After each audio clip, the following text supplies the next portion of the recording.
Чудих се дали да правим влог от този ден, обаче ще пробваме пък да видим какво ще се получи. Днес е 1 май, ден на труда. От 2 седмици се подготвяме за базар в град Павликени.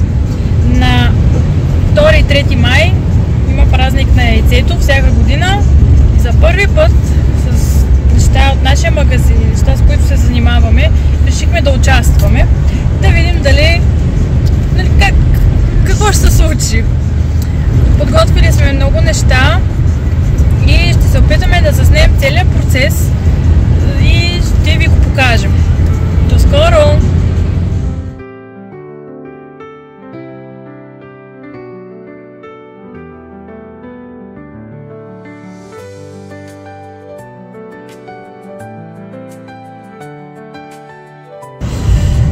Втори ден от пренасенето на багаж, стока от магазина към базара в Павликени.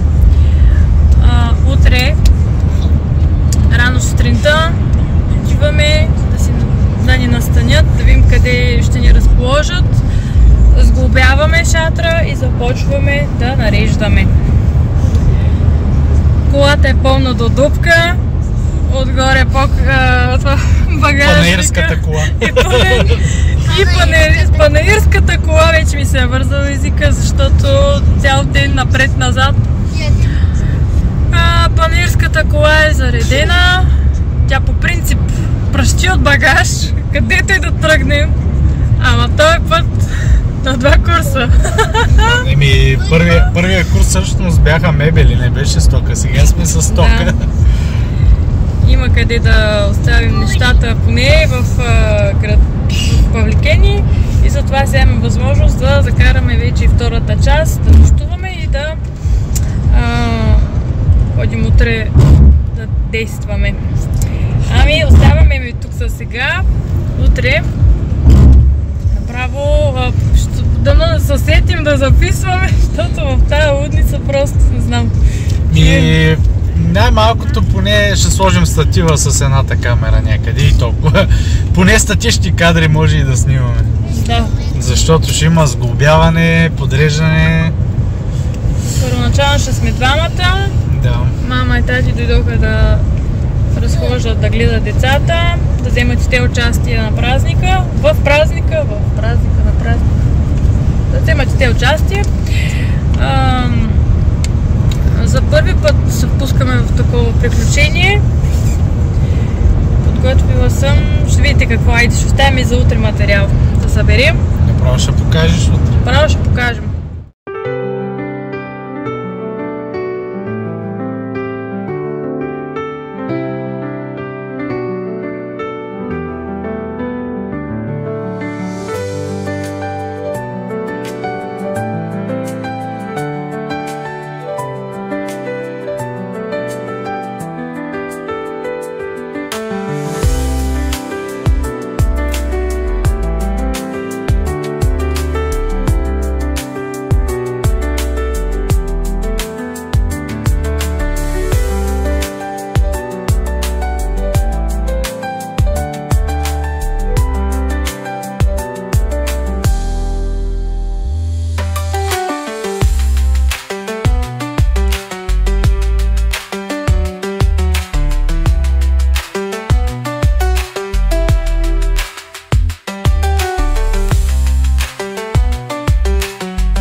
място.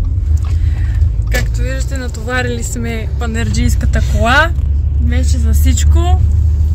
Оказва се, че колата е малка и половината? Не, малко от нещата са и в колата на тати. Той кара зад нас.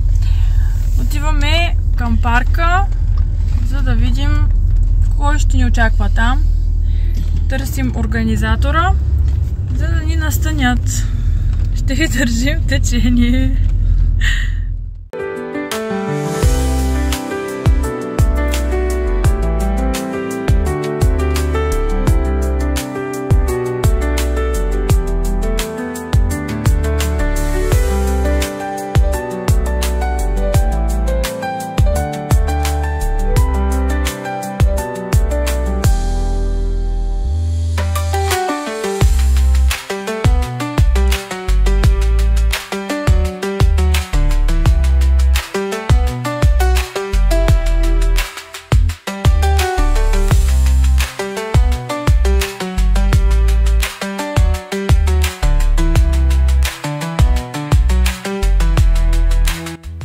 Може би тук е момента да споменем малко по-подробно с какво се занимаваме.